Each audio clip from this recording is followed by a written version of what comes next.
Hello. How are we? Hey, everyone. Rocky, Hello. I'm good. We're all right there. Maikel, say something. I'm afraid I'm that fucking you're. miserable. Are you? Okay, there we go. Well, that's good. That's metal. That's metal. It's just Metal as fuck. horrible. It's just fucking bullshit. Everything. No. All right. No, we're good. We're good. We're ready to go. No, that's good. That's good. So have you done your homework this month? Have you been listening to Motley Crue and listening to Dark Angel? I have, and I got to say, one of them was a lot easier for me than the other one. Let me guess. Eeny, meeny, miny, mo. Catch an angel. I'm a big Motley Flies Crue toe. fan all of a sudden. Yeah. Yeah. Same here. Do you know? It's yeah. Go on. Go on. Well, I have to say, Charles, the more I listen to, because you guys know I love my punk music, right? But the more I listen to Motley Crue, the more the cowbell was really, really annoying. But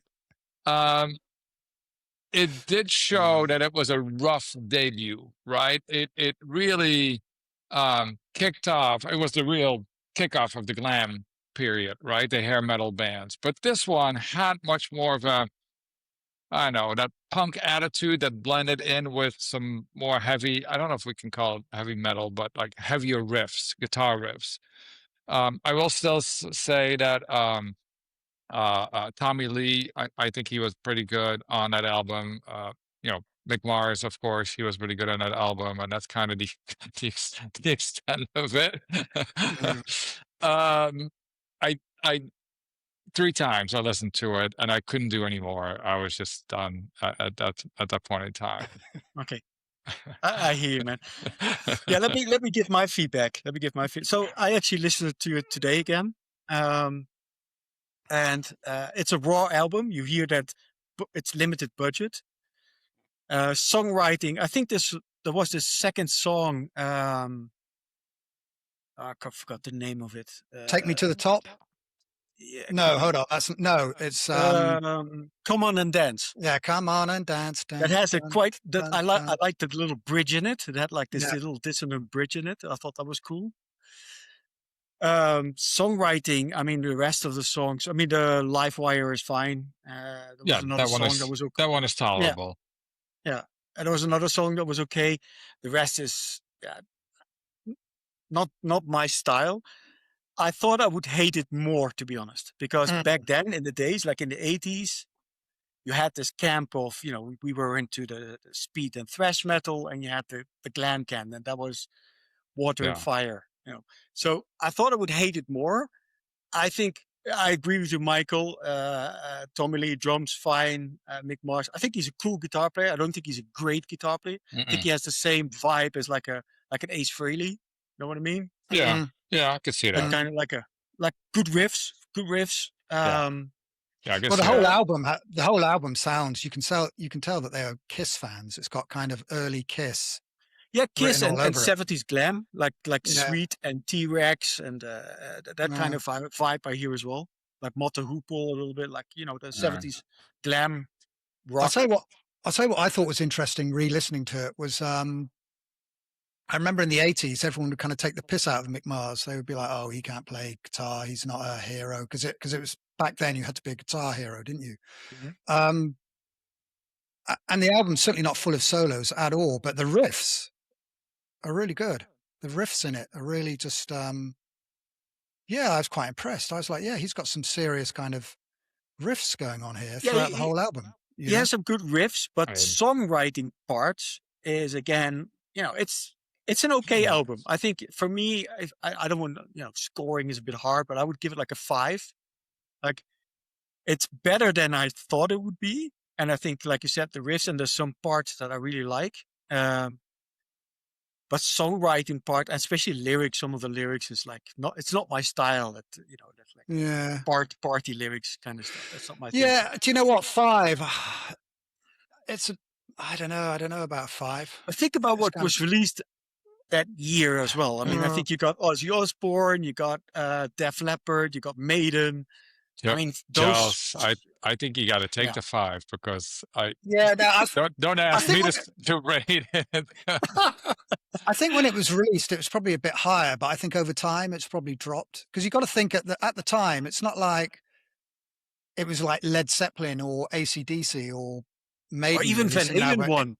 You Yeah. can't compare it. I mean, Van Halen Yeah, one okay, is yeah, that's true. Okay, yeah. Yeah. No, if I'm going to compare it to Van Halen 1, then it's like a 2 or something, isn't it?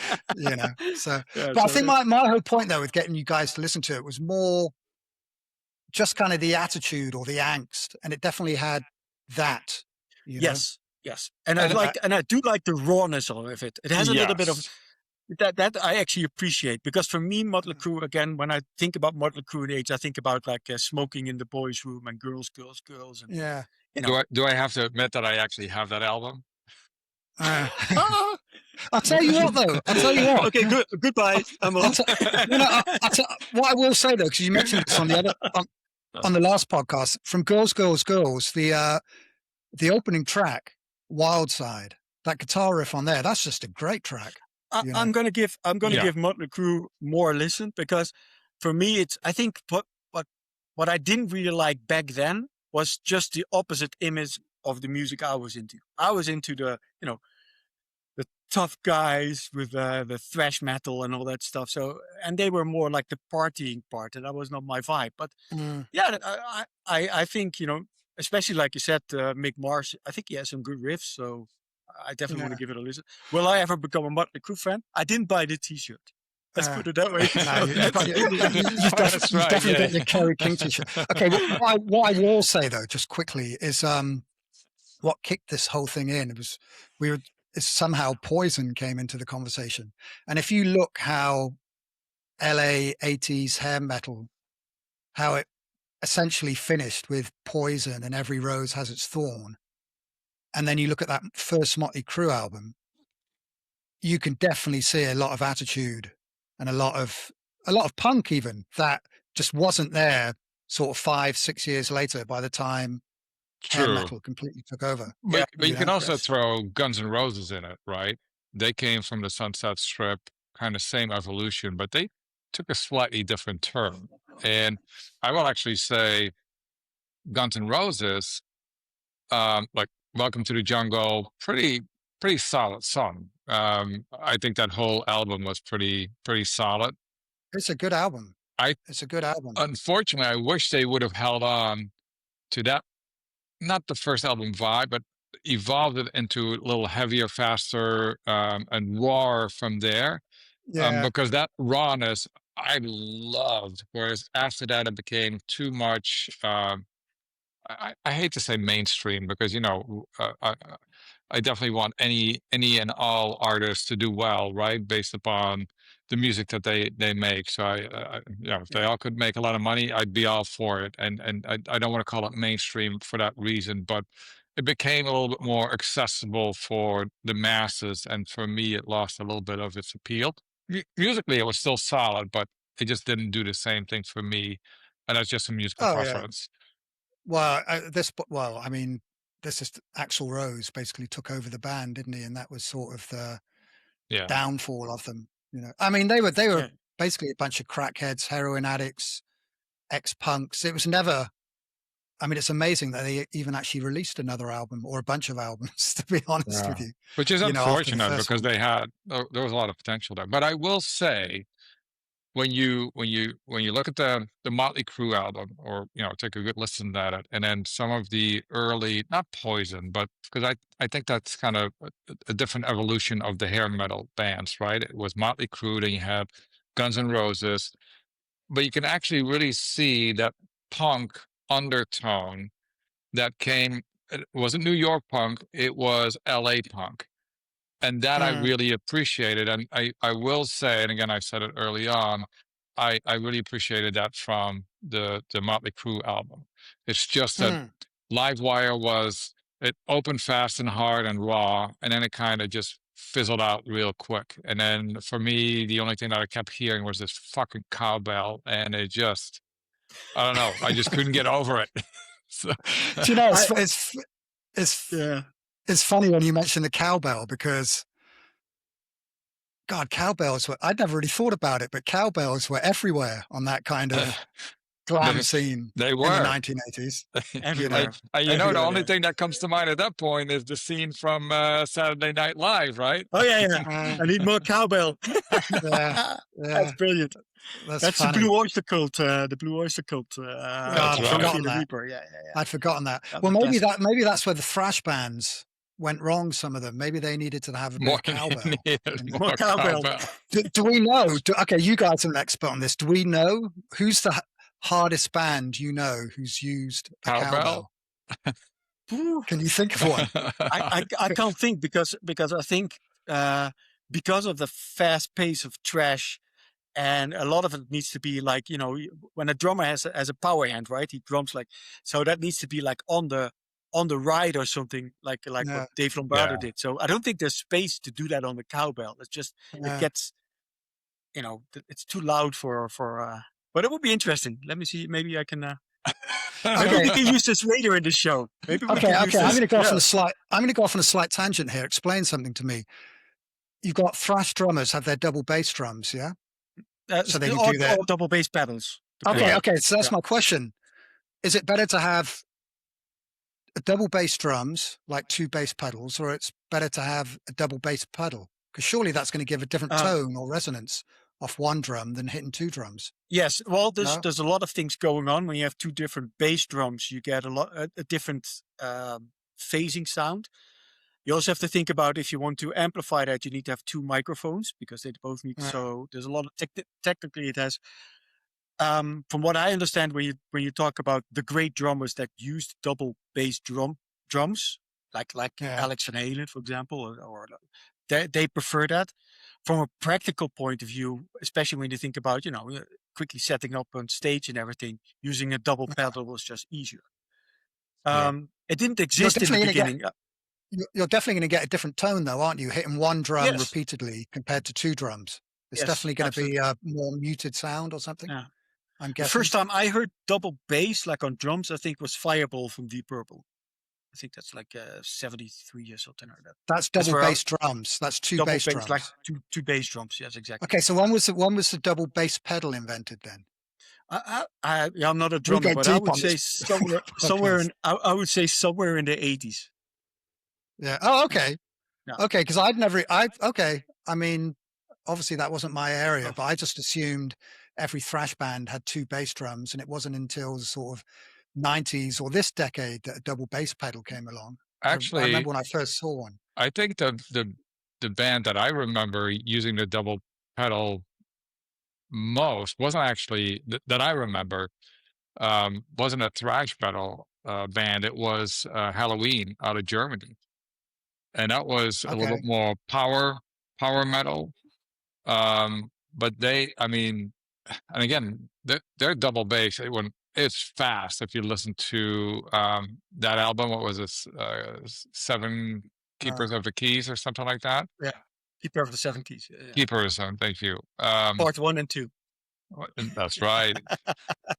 But they're kind of even till this day, are famous for the double pedal, right? But it wasn't a thrash band, because to me, I always felt that some of the thrash bands, like, you know, Anthrax or Slayer with Dave, that they had the double bass going. They didn't have the double pedal. They just really went at it rough and hard. But I'm sure, So, Arjan, you figured this out now because I saw you typing. So come on. I quickly checked. So apparently it was invented already in 1930 by the Ludwig Company. 1930? Yes, but then it kind of disappeared, and it was revised and in 1983 by Drum Workshop. So I guess like in that period it became used by metal players. It was ahead of its time, basically. Yeah. See, this is where I like how we look at you, Arjan, as our drum expert here. But obviously, if you're playing double bass drums, then obviously you can't open and close the hi-hat with your foot either. So how do they compensate for that? So there's there's a few things that drummers do. So when they play the double bass with their feet, you could just lock your hi-hat and just use it as a closed setting. So you don't. So with a hi-hat, you have three settings. You have open, You have fully closed and semi-closed, right? Okay. And when you hear, like, for example, disco, you hear that it goes Yeah. open and closed. And that's what. So Yeah. metal drummers don't do that. They lock it. They No. lock it either in an open position or a closed position. And Yeah. then some players have the hi-hat pedal close to one of their feet, probably the left foot, so they can switch between the two pedals. So when they need to Yeah. do double bass, they lock the hi-hat and then do the double bass part. And then when they need to do something that requires, open and closed hi-hat, then they switch. But in metal, that whole open and closed is useless. It's much more Doesn't happen. fixed. It's more fixed. Yeah. But it's certainly used. You look at bands like Aerosmith, Walk This Way. I mean, that's definitely the open closed hi-hat stuff going on. Yeah, but yeah, they're exactly. not using But- double bass Right. drums either. Yes. So- yeah. It's Yeah, also a much that's slower, much slower tempo, right? Okay. So here's the $1 million question then to continue our homework. Do Dark Angel use 2 bass drums or a double bass pedal in their music? Gene Hoagland, I think that's a good question. I assume that for studio work he would probably prefer 2 bass drums, but I don't know. Yeah. I don't know. That would be a guess for me. He's a more modern drummer, so 2 pedals would make sense for him. Yeah. I Um, couldn't tell by listening to it. I couldn't tell, but All I could tell was that it was just a wall of sound, just So- kind of. So give us your feedback on Dark Angel. I kind of swung on it. So I've listened to it about 5 times, kind of 4 definitely. 5 I was kind of interrupted quite a bit, so I don't know if that counts. I kind of swung back and forth. At some points I was thinking, this is really cool just to hear something with this sort of modern production and how it sounds now. And other times I was thinking, God, these guys are really angry. But what are they saying to me about my life? It's what I was thinking. I thought it was good though. I thought the album got better as it went on. I don't know. I preferred listening to Creator last month. I thought there was. Okay. I don't know if that's not necessarily because it's a better album. Because I think the Dark Angel album has some really good songs on it. And again, I think it got better as it went along. But again, I don't know if it's. I was almost like looking back. I was thinking, okay, in '86, this is what I was doing. This is what I was listening to. And even though I wasn't listening to them, I was kind of listening to them with almost my '86 ears. Whereas now I'm thinking, okay, it's almost 40 years later. Well, it's 40 years later. And I'm now listening to a thrash band. And I'm just thinking, I don't know. I'm just thinking, what are they telling me about my life? No, I wasn't connecting with it on an emotional level as much as I wanted to. So I was listening to it more on technical. okay, Yeah. that's sort of fair. level. That's fair. So I'll tell you what, and also what I did notice, he's got a touch of the James Hetfield about him, hasn't he? I've every now and then he would kind of finish a line of a song, and I almost felt like I was listening to sort of Injustice for All, that kind of Okay. era, sort of Metallica. There was that kind of vibe thrown in there. Maybe I was just imagining that in my head. But Metallica has a huge blueprint on thrash metal, right? So Yeah. yeah, for sure that you will hear stuff like that. Well, this is the thing. See, when it comes, because as you know, I'm kind of I've only just touched the surface of thrash. So to me, I look at the big 4 and I just think, they've pretty much just given you everything. Are you going to play me something that I haven't heard by the big 4? Play me something that's completely sort of new and original. And besides, yeah, I mean, there's some Exodus have done some good tunes. And I kind of like to put it Exodus, Testament, Overkill. I was listening to the first albums of Overkill again. Oh, Man, they're so great. Yeah, I think the point. Yeah, I think. I'll just say this quickly. I think the point I'm making though is every time maybe this is wrong by me, but every time I'm listening to sort of any band who isn't one of the big 4, I can't help but compare it to the big 4. Because to me, the big 4, they all have their place. I've got, you've got this 180 degrees of thrash metal, and they've all got a kind of a different sound and a different thing that they bring to that sort of plate. Yeah, but I So, I think I'm gonna just quickly step go in on. and disagree a little bit here. And here's why. Well, first and foremost, Charles, we all know that you're full of zen. You're the calm Yeah. himself. You need more aggression in your life in order to really appreciate some of the trash. And while I say that somewhat jokingly, I do think there is something to it. And I think that if it all feels like all these bands have been covered already in the big four, then I think some of the nuances are not coming through for you that you're picking up on, right? Whereas a German thrash metal band, be it like Destruction or Creator, to me feel significantly different than Nuclear Assault or Sabotage or some of the other more West Coast thrash metal bands. But I understand where you're coming from, because I think if you take 100 people, regular people, and you would, have them listen to any of these bands, to them it feels all the same, right? But if you appreciate the genre, then you will say, oh, well, Anthrax is a little bit more melodic, whereas Slayer is much more rough, right? Again, more that punk influence, early days, but also some 60s influence there, right? Once you start seeing those or hearing those subtleties, I think you look at the genre as a whole slightly different. But it's not like, the difference between Maiden versus Priest versus Van Halen, for example, right? You can clearly hear overwhelmingly what the differences are. And with trash, I think it's a little bit more subtle. And So, yeah. So would you consider the Dark Angel album? That's like 11 songs on there. Would you consider those as songs? Yeah, it's like I'm listening to a song. Or is it? Yeah, no, absolutely. Yeah. Because I mean, for sure. I guess what I'm saying is you were like saying you were talking about the Motley Crue album, and you were saying, oh, that had Live Wire was a good song, and maybe a bit of this was okay. But to me, there were hell, they might not even been very good, but there were sort of melodies on there. There were songs. There was something to kind of sing along to. Well, Whereas I wasn't getting much. No, that's the difference right to there, sing Charles. along to on a Dark Angel album. So you can sing along even with Metallica, right? Fade to Black, For Whom the Bells Toll, even Motor Breath or whichever, right? Same with Anthrax. Even with Megadeth, right?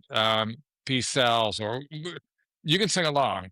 But not all Slayer songs you can really sing along, right? There's some that you can sing along.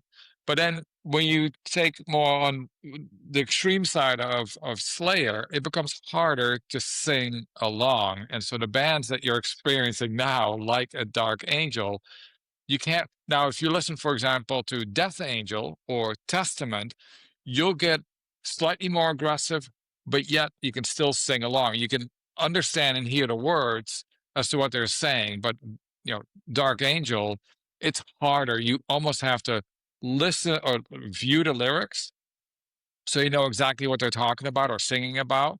And then once you understand how they pronounce some of these words in very extreme vocals, then it starts to resonate more. You're like, okay, now I know what they're singing about, what the lyrics are about, or the song.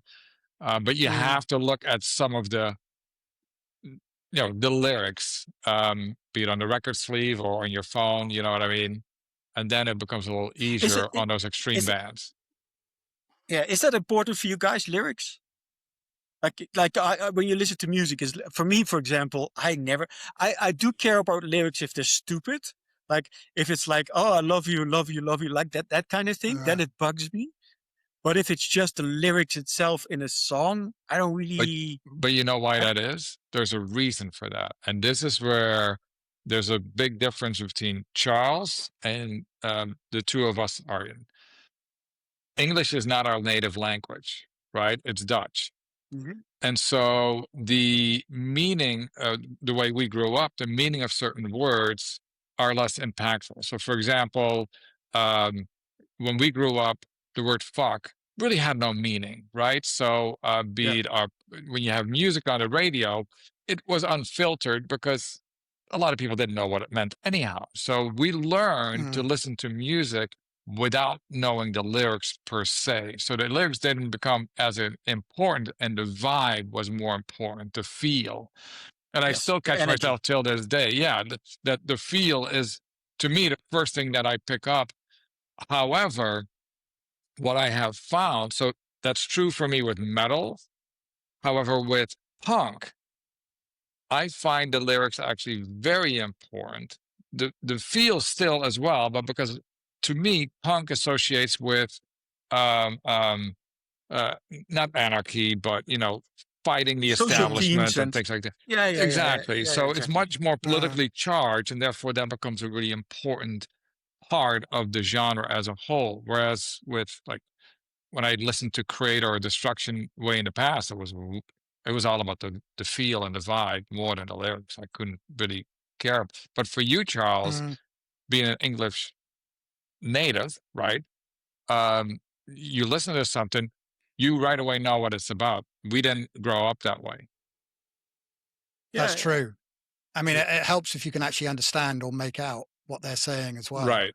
I mean, one good thing about the Dark Angel album is at least the guy was coming from a sort of,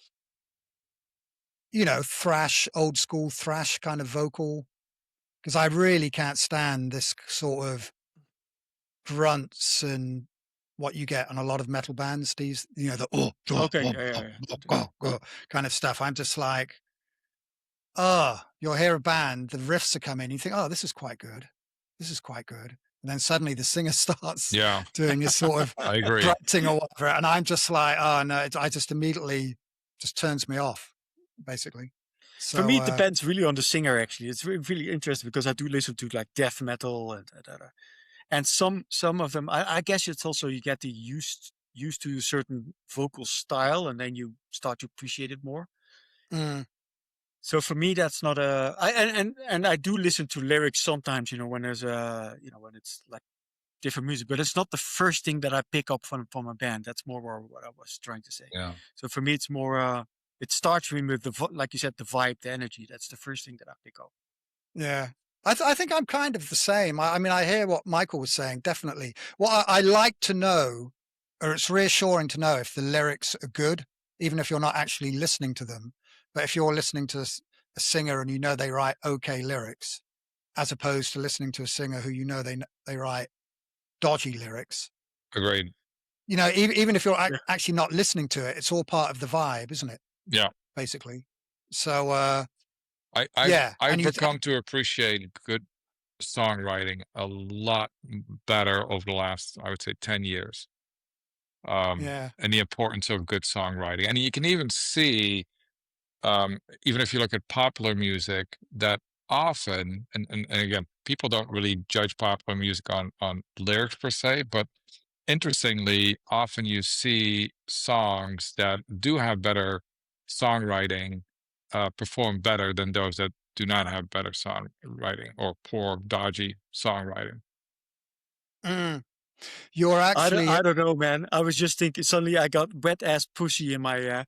Like I don't know if that's the right lyrics. Well, God. all right. Well, Oh, well, God. I don't know how popular that song was. Maybe it was. I don't know. Okay, But yeah. now, this is perfect though, because look, so Arjan, you've been dabbling in the world of AI songwriting. Yes. Oh, I thought you were Now- going to say you've been dabbling in the world of wet ass pussies, but I'm glad you made that transition, Charles. That's another pod. That's another pod. I was I almost answered the question, but yeah. Yeah, but and I know you're going to this more at length, but I think if I was like producing music these days or making music these days, I think on just about every level, if I could use AI to advise me lyrically, if I was stuck, advise me chord changes, just I will, I just production sound layer, if it would be definitely would be a tool to bring to the table. And I'm sure it Oh, yeah, happens. yeah. I'm sure there's a lot of people. 100%. I'm sure there's a 100%. lot of people making music now who are probably using AI, but they're not telling anyone that they're using AI. I would tell you this. Yeah. Everybody right now who's working in the music industry is using AI to a certain extent. It could be Yeah. in the mastering process or the mixing process, in the creation process, in the video whatever that they're using. Everybody is using AI. I mean, I'm not maybe not this 80-year-old blues guy somewhere in Mississippi, but I mean everybody like in pop music or whatever. Everybody's using AI.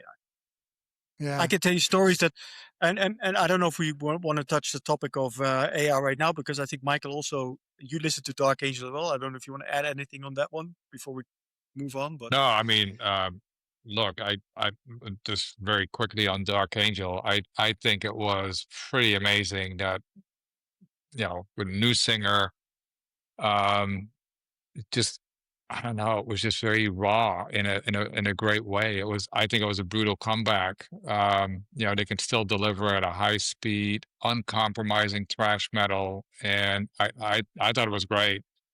Modern production, which was nice to see, still aggressive, which was great to I see. enjoyed the production. Where are they from? Remind me. The Bay Area. Bay Area. Okay. Yeah. Yeah.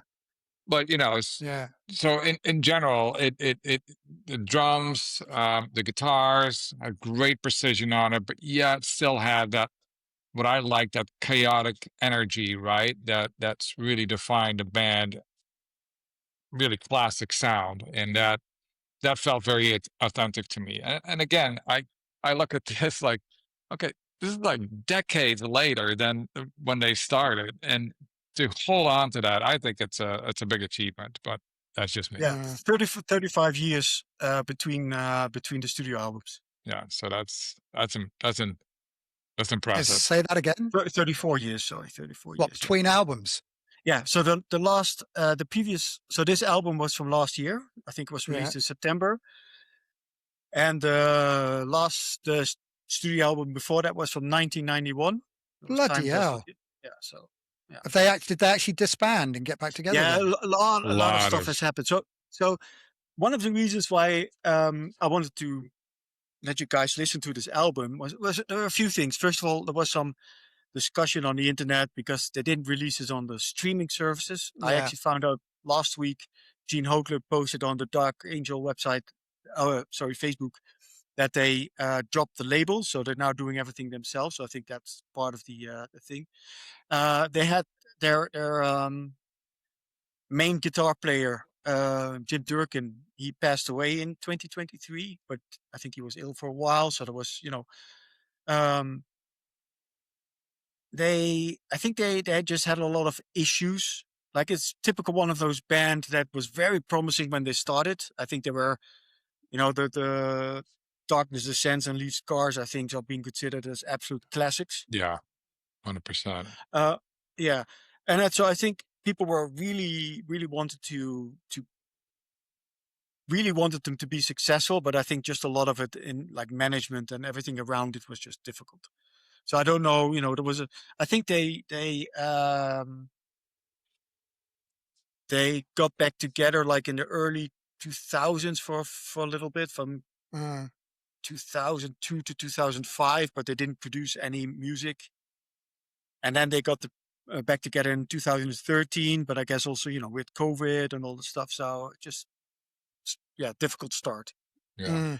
I think it's a great album. I think the guys are doing really well. I like the songs. I like the production. I think it's a solid thrash album.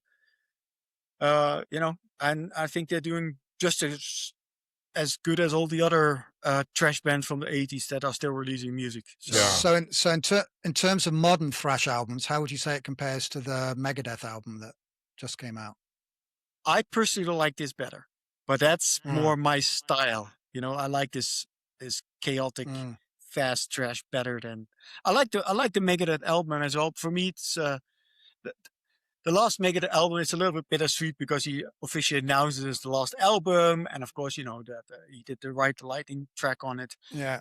There's a few songs that were more like the punky songs that we liked. I think we said it last time. Overall, I played it 2 or 3 times. That's it. Yeah. But I have that with Megadeth anyway, with the exception of the first 3 albums, Yeah. It's funny. I think I prefer it to the last Megadeth album. Saying that though, you can again. I'm turning to songs here. You can tell that. Put it like this: you could sing a Megadeth song with an acoustic guitar, maybe around the campfire, a lot more easily than you could sing a Dark Angel song around the campfire. But again, I go back to the difference. For us, it's a feeling, it's an energy, it's a vibe. Yeah. And you're more focused on the lyrics. And I think there lies a big, the attitude, I've always said, attitude is a real thing in music, right? You don't have to be the best singer. Like, look at Motorhead, Lemmy. He wasn't the best singer. Yeah. He had his own style, but he vocally, right? Technically, he was not a great singer. I will even say, maybe unpopular opinion here, but Ozzy wasn't that great of a singer. However, he had a very unique voice, and so it just shows that a certain vibe, a certain attitude goes a lot further than, at least in metal, clean vocals or technically skilled. You have your Joey Belladonnas, you have your Bruce Dickinson. They're or Dio. They're all very skilled singers, right? And they know how to handle their voices incredibly. But that doesn't mean right away that that's the only route to metal hearts, so to speak. I agree, and I think that also goes back to any other of the instruments as well. You've got very basic guitar players, drummer players, bass, whatever, but they're very functional and it works in the band. So, but I think for to go back to that more aggressive thrash, it's not for the campfire. But then again, Frank Zappa is also not for the campfire, right? So not everything needs to be campfire material. I think so. Yes, it does. Is that the criteria? Everything needs to be campfire. Everything needs to be campfire. Charles, we use the campfire to burn it all down. That's the difference. There you go. We don't expect to sit around the campfire for too long. You use the acoustic guitar when you're running out of wood. You throw it onto the campfire, don't you? Just to keep you warm. It's kindled. That's all it is. Okay. All right. So anyway, we're going to talk about some AI in music. And Arjan, you're actually going to give us a little test. Yeah. So really quickly, I'm on this AI journey a little bit. I was very negative in the beginning. Then I did a deep dive. Then I got very positive. Now I'm like in the middle. There's some stuff that I think is just not right. For example, a lot of the AI learning was trained on material where the original performer author was not compensated. So that's a discussion. That's an ethical discussion point, right? Also with AI, we can think about, do we want the AI take over our creativity? And if we use it as a tool, I think I'm okay with it. But if we use it to replace humanity, I think it's wrong. That's kind of where I'm right now. So the scary thing is the first time I started with AI and music to test it in these applications, I use Suno. I'll give you a demo a little bit later. But when I use Suno, the first time I tried it, it was terrible. I mean, vocals sound shit, everything. Now, and I hope I can show you that in a few minutes. Are you paying? Do you pay a subscription? Yeah. I'm paying the subscription model right now for it. So it's interesting. So, and AI is used, like I said, AI is used in everything. So they use it in music production. It's a known story that in Nashville nowadays, the singers-songwriters, they record everything in Suno, for example, and then they bring it to the studio where real musicians are replacing the parts.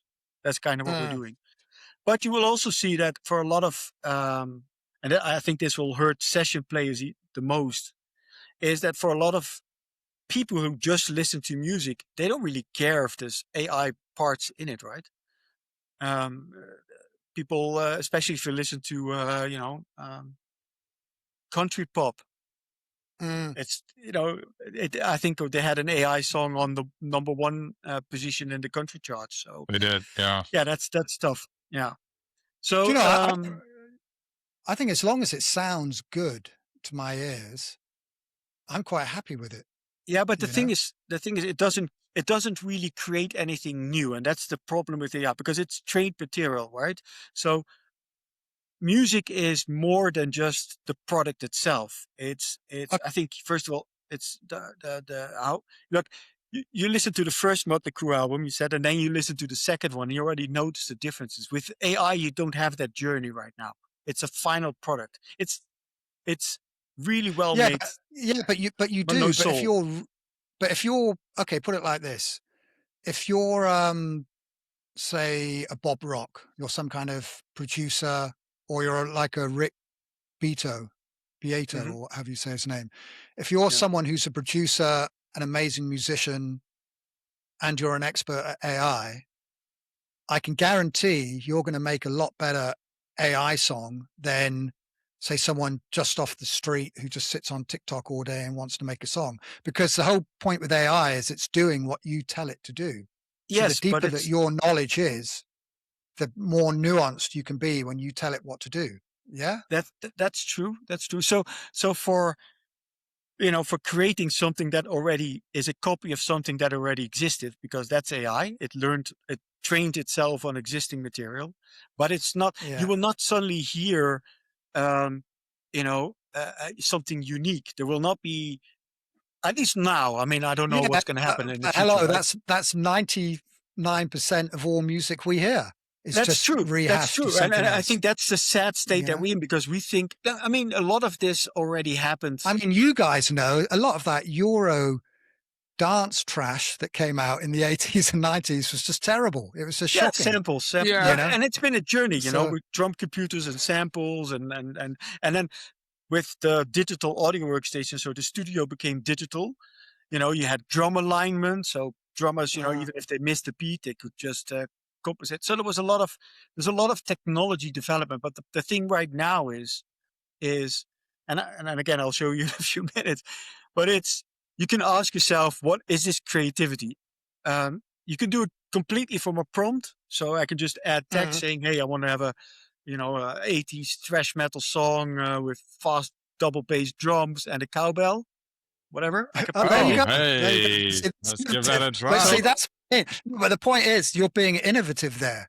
Because maybe you're doing thrash with a cowbell. Yeah, so we could try that. You know what? You guys, that's going to be a new genre. It's going to be. I'm telling you, we're onto something. More cowbell, baby. Yeah.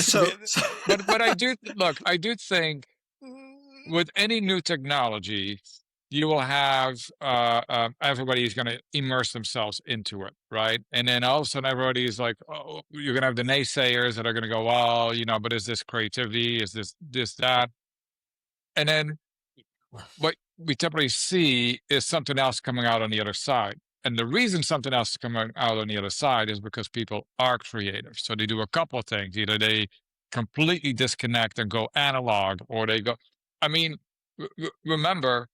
We had tape first, then we had vinyl, then we got the CDs, and everybody's like, "Oh my God, CDs!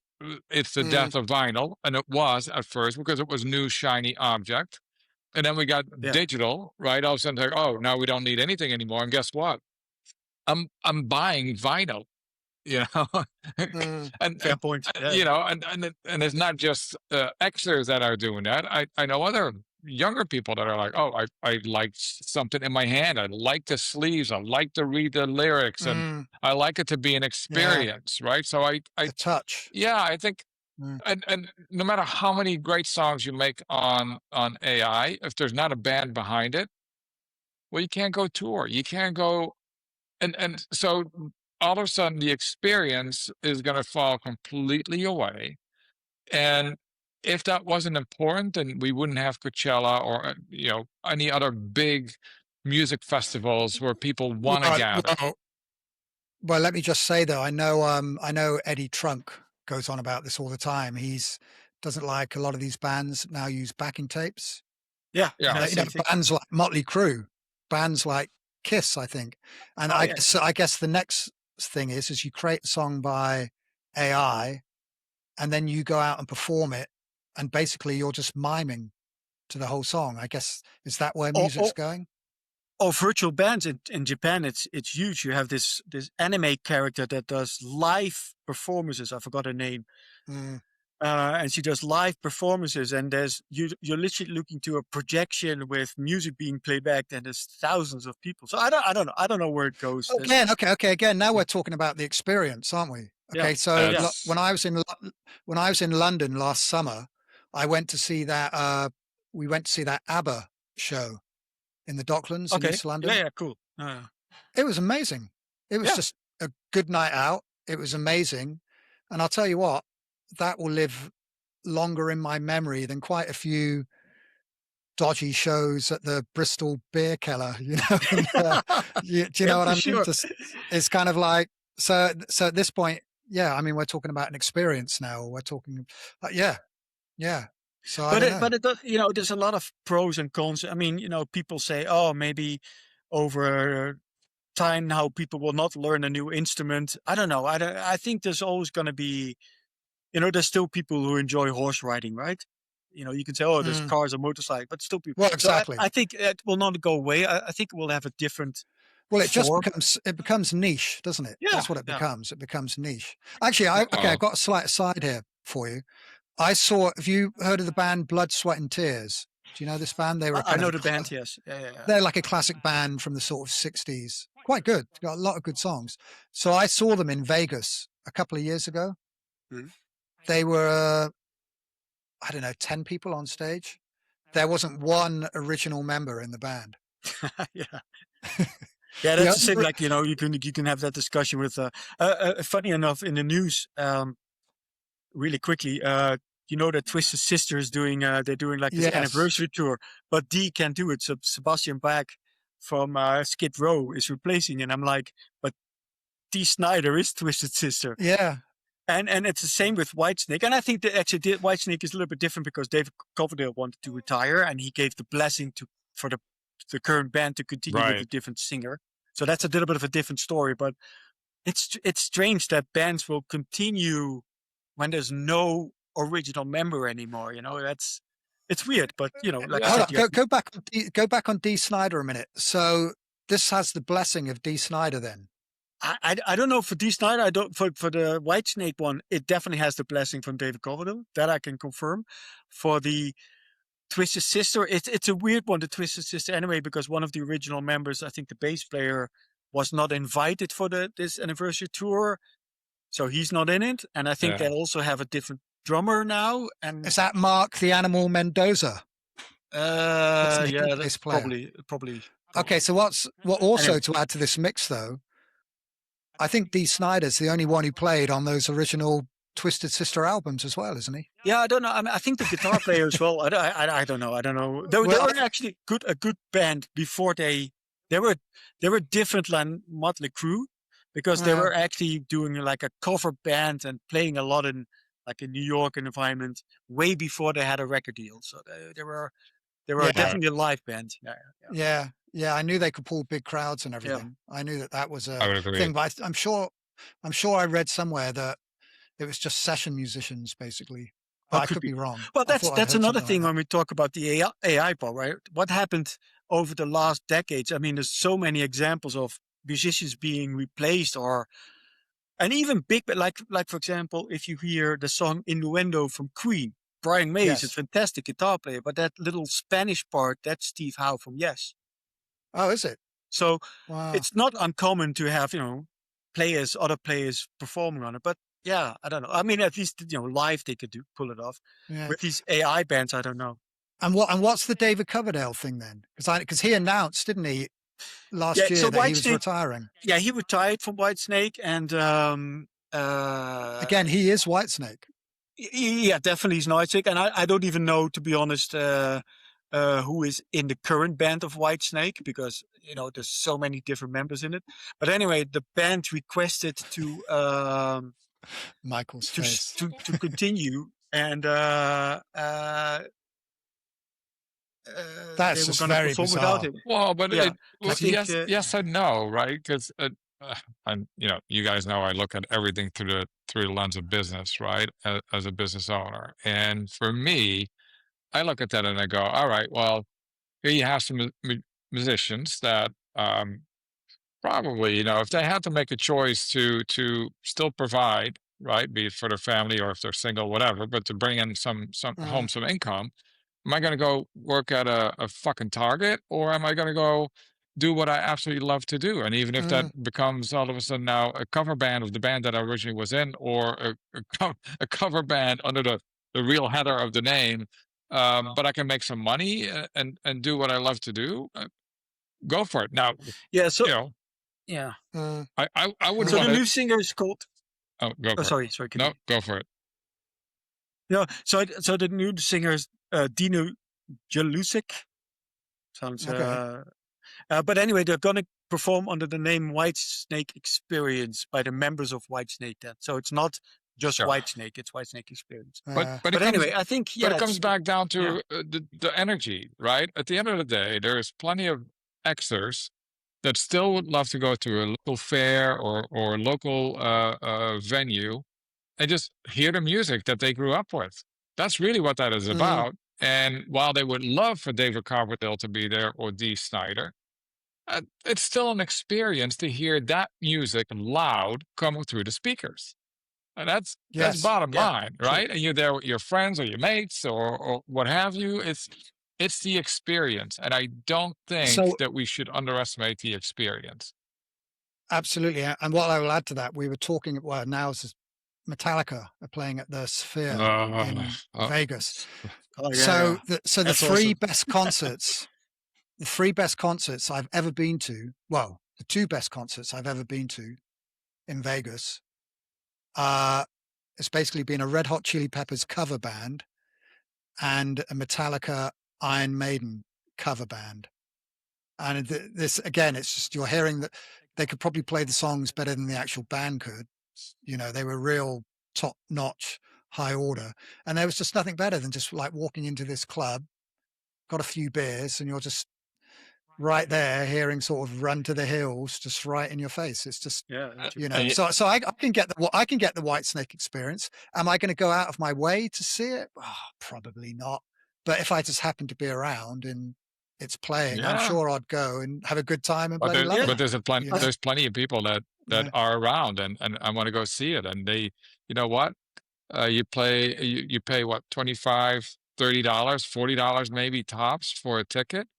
You're closer to the band. It's a more intimate experience. Let's face it, that's what we want. Now, don't get me wrong, we love to see Maiden in a big venue as well. But at the end of the day, most metalheads love these gritty, down and dirty venues, right? Where it's a little smaller, where it's a little bit more intense. I mean, even when we went to see Anthrax in Orange County a couple of years ago, it was a much smaller venue, much more intense. It felt a little bit more raw, right? Which is great. And then, well, I appreciate what Metallica is doing, and a lot of props to them. But when you have a show that's going to be called Life Burned Faster, when you get that ticket, your money is going to burn faster too, because I've heard some ridiculous prices already. How much would you? I would quite like to go to this purely for the experience, but how much do you think tickets are going to be? Because at the moment at the moment. Yeah, but at the moment, the tickets that are being sold are all part of packages, aren't they? So that includes hotels, flights. So people are saying I paid $3-4 grand, but I'm just thinking one individual ticket on one night. Am I being optimistic, thinking, oh, I'd probably pay a couple of $100s for one of those? Or do you think it's going to be a lot more? I think you're probably more upwards to $400 or $500. I know the Eagles were about that. Which the same honestly, I would prefer to pay $40 and go see a really good Metallica cover band at that point in time in a smaller venue, and I would probably have a much better time because I haven't been to the Sphere, but I can only imagine what a pint costs over there, Charles. So, Well, again, though, again, you talk about the experience, like I've been to the venue and I kind of know what it's like. And I imagine even if you were sitting right at the back, you're just going to be immersed in this kind of 360 sort of visuals all up and around you and above you. And I'm just thinking in my head, it's not even my favorite Metallica song, but I'd love to see them do one, just because what's the visuals going to be like for that? Because, obviously the video was classic at the time. I could just imagine it. I'm interested. I'm interested in not necessarily just interested in going, but I'm interested in, okay, what kind of show are they going to put on here? It could be, it could be interesting. Unfortunately for me, I think my Virgo would just kill me in that venue. That's my only hesitation. If I didn't have that, I could probably see, forking out $300-400 for a ticket, but knowing that I probably will have to exit stage left about 10 minutes in, not so sure. No, after buying your $30 beer, your $30 Bud Light. I think that's going to be probably a little higher, but anyhow, Arjan, you were going to say something. Yeah, so I saw them last year here in Denver. Tickets, by the way, were cheap. They were not even $100. Okay, that's not bad. That was well. The show, I mean, as far as they had these huge screens, and there's like when they played Ride the Lightning, that was amazing to see. Show wise was fantastic. I can only imagine that in the Sphere it's going to be even more. So for that part, if you want to go, you should go for that. If you go for the music experience, I think I would rather prefer a regular venue. Yeah. Because it's a different and like you said, Maikel, I actually enjoy going to the medium-sized kind of stages where like 1,000, 1,500 people, and then see a show there from a band. Well, remember we went to what was it, the San Juan Capistrano, where we saw Accept. Well, Accept, And it was fantastic. I mean, I don't know how there was probably not even 300 people or 400 people in the venue, and I never thought I would see Accept, from back in the days in San Juan Capistrano, Southern California. And Charles, there were all these like long tables, so you couldn't even move the tables out of the way or anything like that. But it was great. It was really loud.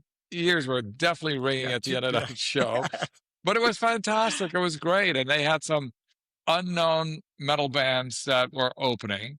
They were great. I think it was probably one of the better concerts that I had gone to in some time, because it really brought me back to the 80s. When you went to these concerts that were just obnoxious in the most positive, pleasant way possible. Yeah, true. Absolutely. All right, so are we going to do this song? Are you going to? Yes. So let me explain a little bit. So my process. So like I said, you can do it fully from a prompt. Yeah, you type in lyrics, you type in style, and it generates. You can also just play a piece of guitar, upload it, and then use that recording as the foundation of like a demo, right? You can just upload it. So that's what I'm going to do right now. To do it at some point, I will need to mute my mic for a little bit. So what I'm going to do is I'm going to record guitar into a little pedal that I have here straight into the computer. I'm going to use the Apple voice memo to record it. So there's no recording technology used. I'm going to export it really quickly, upload it into Suno, and then we'll work on the creation, and I'll put my mic on again, and then we work. Okay, let's see how long this takes then to create a classic metal song. Yes. So first, let me quickly share a screen and also share my audio. Remember to activate the audio as well. There might be a button. Yeah. I got that one on there somewhere. Okay. Oh, so that's nice. So you can see my screen. Yeah. Picking up my guitar. Yeah. Okay, cool. I'm going to mute my monitor now, for my microphone for a second. Okay. Here we go.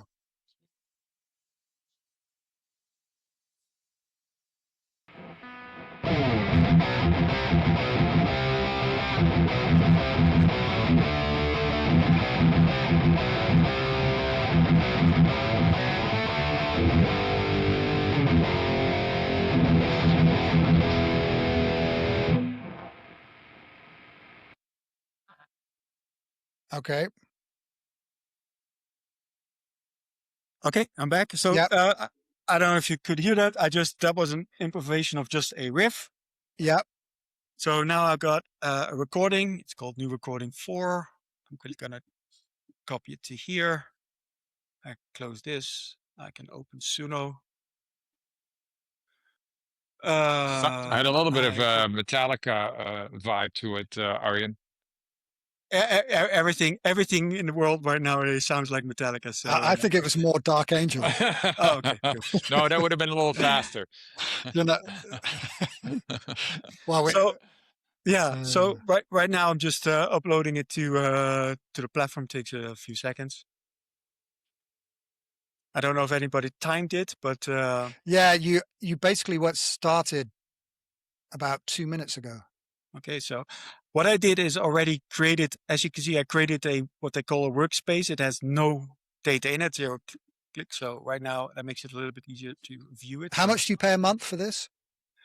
It's expensive. It's like $25. I don't think I'm Okay. gonna renew it, but it was an interesting. So right now when I play this track, he only has 2 cats, Charles. He doesn't have children, so that's Yeah. peanuts. That's that's pocket change. Yeah. That's so- one so beer true, man. at a Metallica Yeah, concert. that's one beer. I think as of now we should calculate everything in beers. So anyway, so I just uploaded it. Okay, that's the thing that I just did. Now we're gonna create a song from this. So I'm gonna go to this. I'm gonna do a cover. We're gonna add some lyrics. We can also just say that they create lyrics. But let's first go to settings. So I know, because I want to have a male vocal. I want to have the style influence needs to be, and the audio influence needs to be there. So style, it's going to be, let's say, fast 80s thrash with cowbell. But you can be And- specific. You can actually say, I want it to be mimicking, fill in the name of the band, right? Yeah, I'm not sure. Like I don't know if it allows me to put artist names in here. I never do that, but we could try. Is that for some copyright reason? do you Yeah, think? probably. Or some So usage? I don't think. See, this is the thing. You talk But about that's not copyright infringement, right? At that point in time, you're just saying, hey, I would like it to be in the vibe of Creator or, David Lee Roth. Yeah. But you know what Arjan was saying earlier about, I mean, who gets paid? Who should get paid? Okay, so you've created an AI song, but who the hell does get paid? You know, who are you actually Well, paying? actually, It's I think just- if you really make it in the vibe of an artist, I think the artist at that point in time has a very strong case to come back and say, hey, I need a little moolah.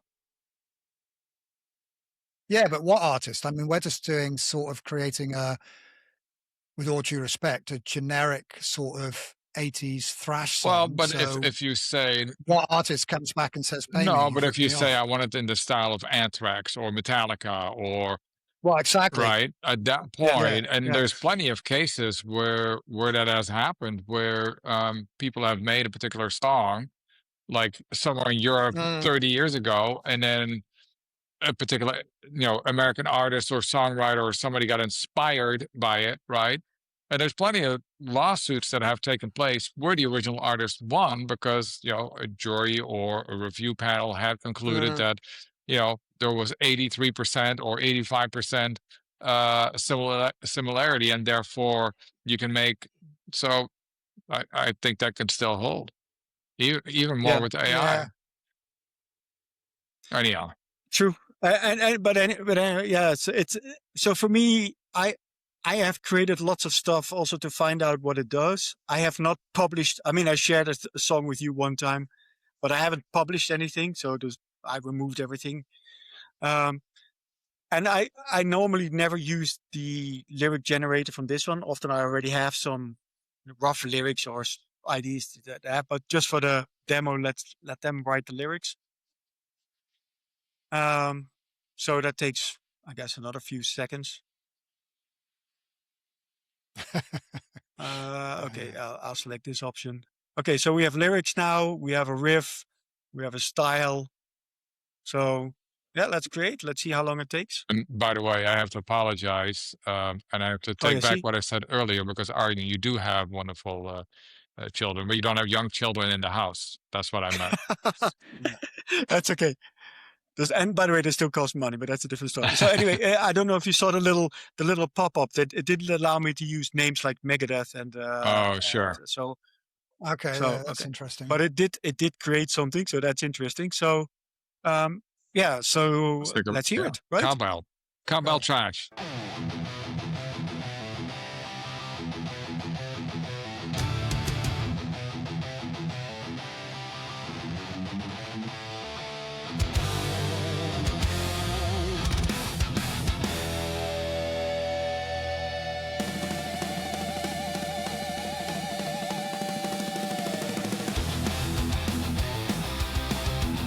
I don't hear a cowbell.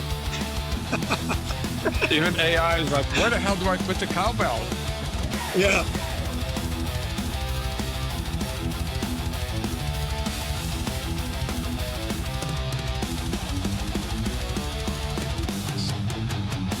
So now I've been waiting for this moment.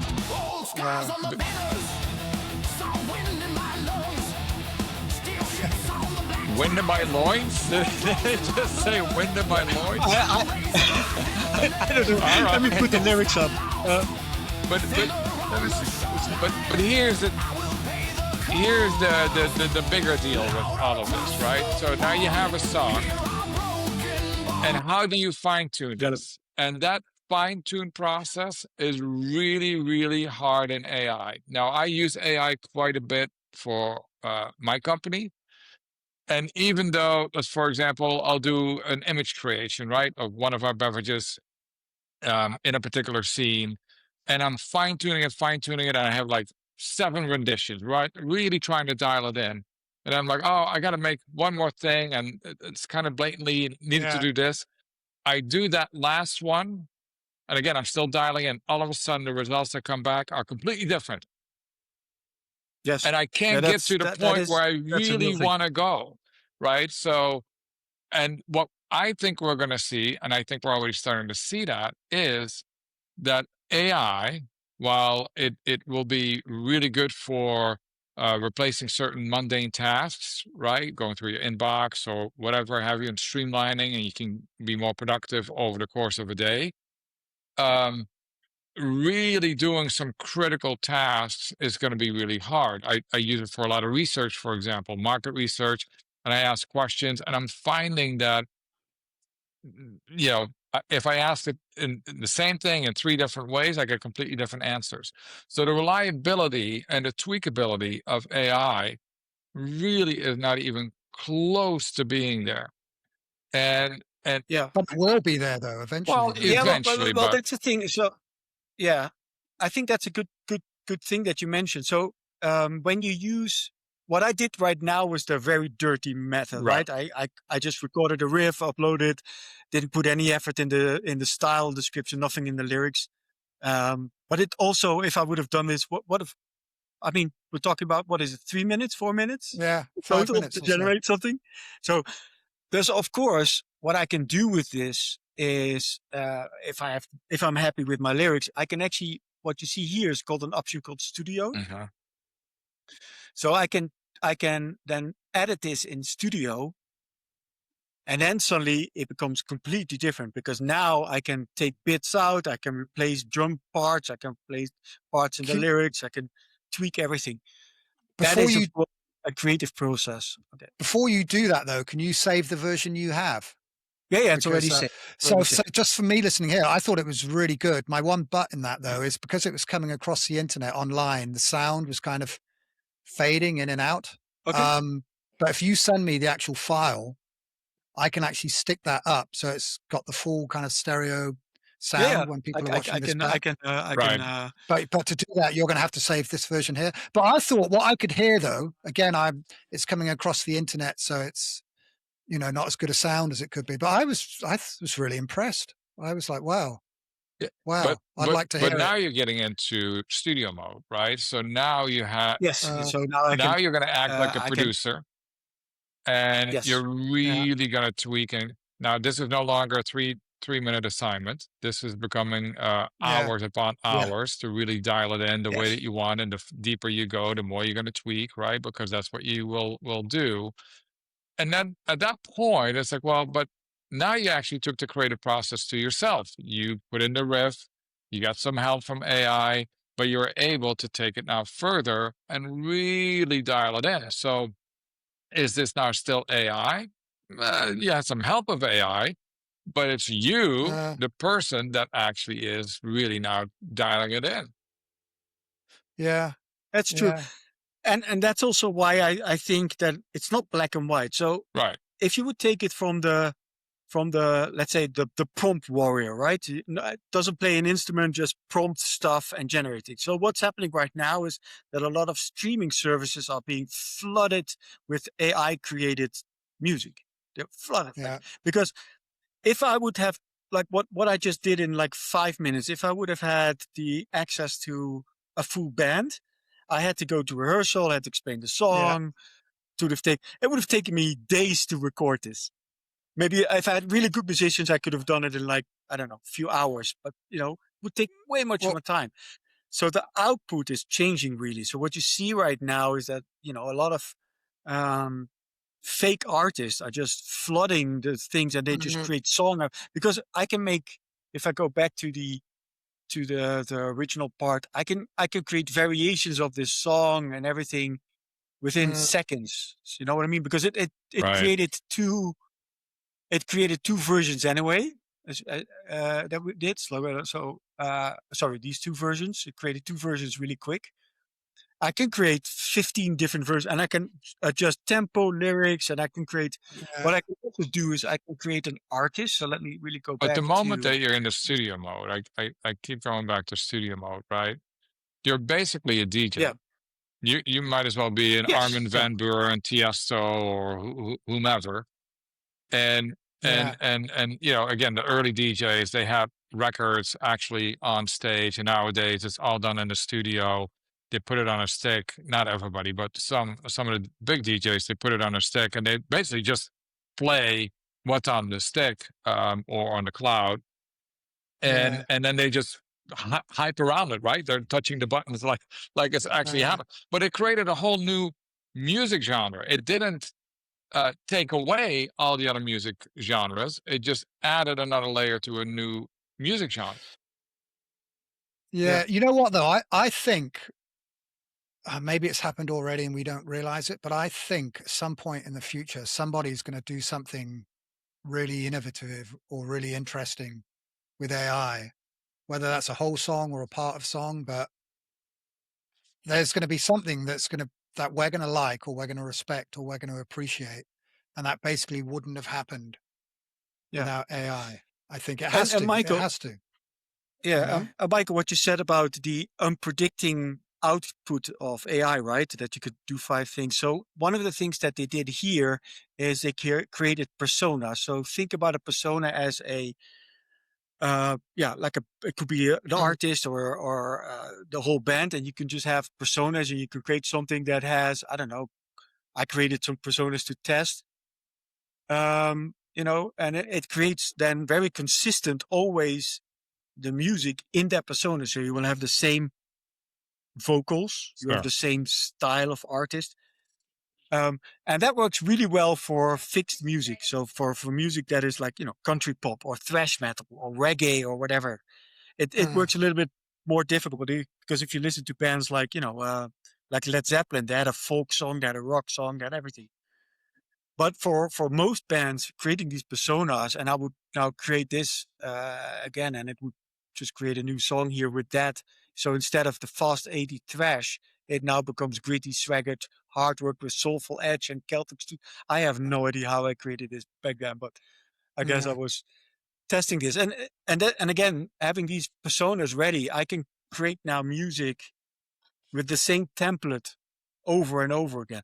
So for me, I agree with you, Michael. It's the same thing as with DJs, but the negative effect is that it's so much faster. It can take over, and it's a real problem on Spotify. That even some of these fake artists are now pushing recordings under somebody else's name. So, let me say that I now publish Louder Across the Pond under Dark Angel's name. You know what I mean? So, that's a problem. It is different. That's a problem.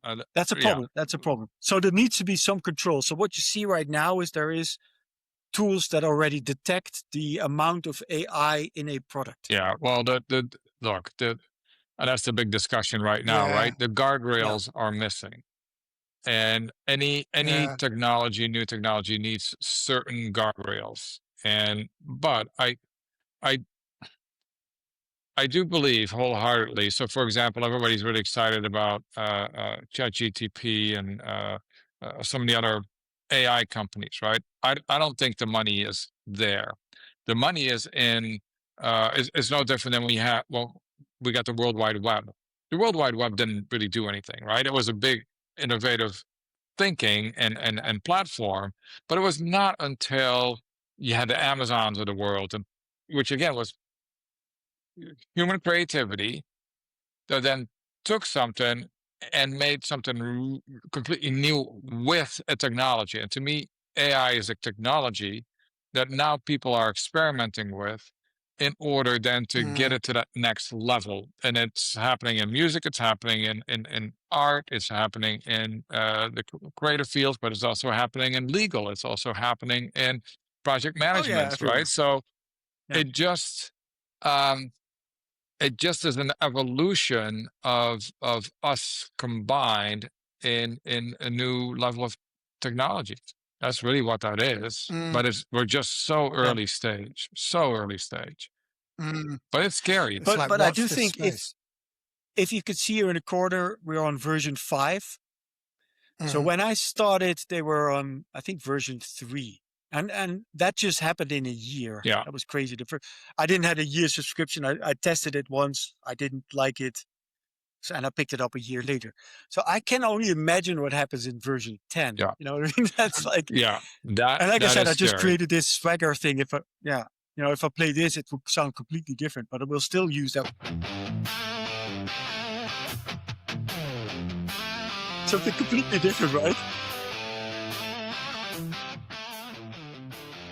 I like that one. Let's go to the vocals.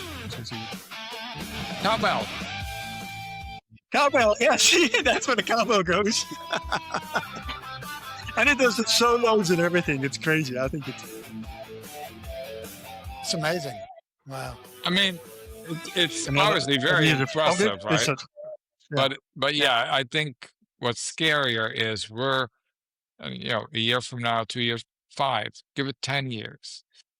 And that's going to be really interesting. But it also showed you the need for data centers and.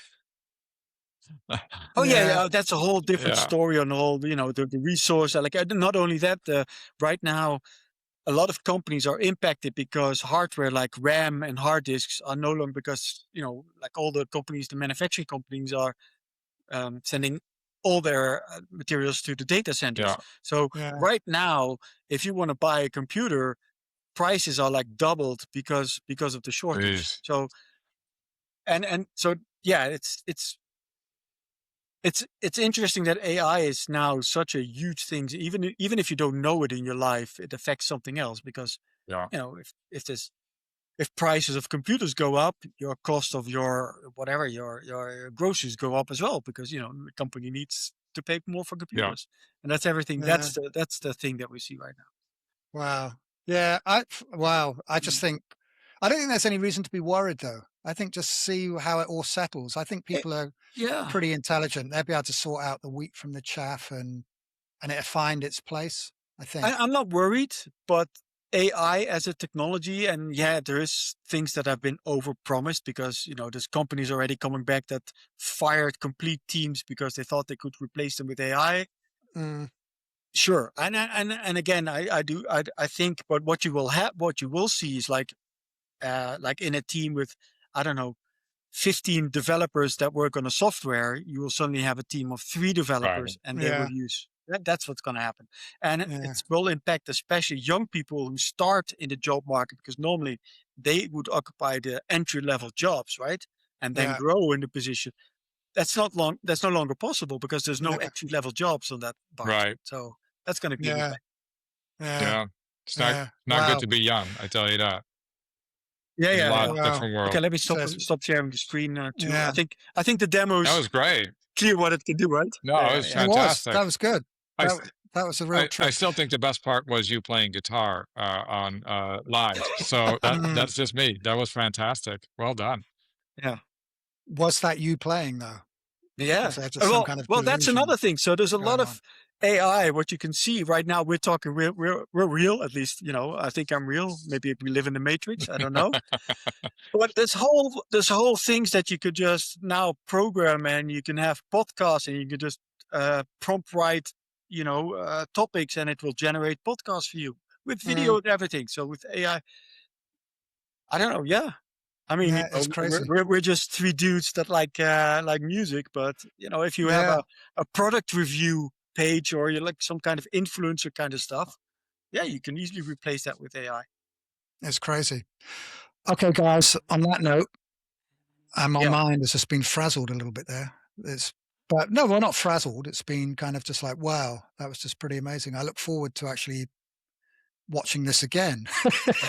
Nice. just to see that whole process, how you came from it was literally in the space of 5 minutes. There was this 5 minutes. It went from nothing to sounding like Metal Church or someone, didn't it? And again, quick and dirty. And if the more time I spend on the demo, if I would have put some drums under it or whatever, it would already go better and better. And I think that in that way it's fine, but I'm not a big fan of, like I said, the nuances is big. I'm not a big fan of replacing the whole human factor, but as a tool, I think it's fantastic. Yeah. Yeah. Wow. Well, to be continued, I think. To be continued. Yeah, you know what? Maybe this is an opportunity for introverts to finally make music without having to get on stage. Yeah. Or be in a band, you don't. Right. A band You of no one. longer have that. The singer no longer sleeps with your girlfriend, and you don't have to hire a van. That's crazy. That's crazy. All right. Listen, talking to kids, I've got to go make dinner for mine, basically. Sounds good. So I've got to go.